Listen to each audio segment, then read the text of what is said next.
अच्छा, ये बताएं कि किन ममालिक के वीज़ों पर खुसूसी राय दी जाएगी और किन पे नहीं दी जाएगी, ये बताएं ज़रा, उनके नाम बताएं ममालिक के। मैं बेसिकली सबसे ज़्यादा जो है वो कनाडा, यूके, यूएस के लिए, उसके साथ आयरलैंड के लिए, साउथ कोरिया, जापान और तुर्की के लिए।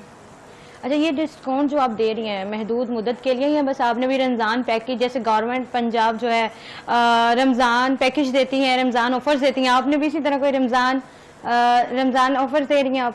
बेसिकली बात यह है कि मैं पहले ही मैक्सिमम से ना चार्जेस, कंसल्टेंसी चार्जेस जो है वो चार्ज कर रही हूँ 1 लाख, ठीक है। अच्छा। तो रमज़ान के लिहाज से जस्ट जो है वो मैं 20% 1 लाख से भी ऑफ कर रही हूँ ताकि क्लाइंट जो है वो इजीली अपना प्रोसेस स्टार्ट करवा सके। अच्छा, मुझे इसकी थोड़ी सी डिटेल ये बताएं कि वीज़ा की जो आप ऑफ़र दे रही हैं किस डेट से स्टार्ट होगी, किस डेट तक रहेगी?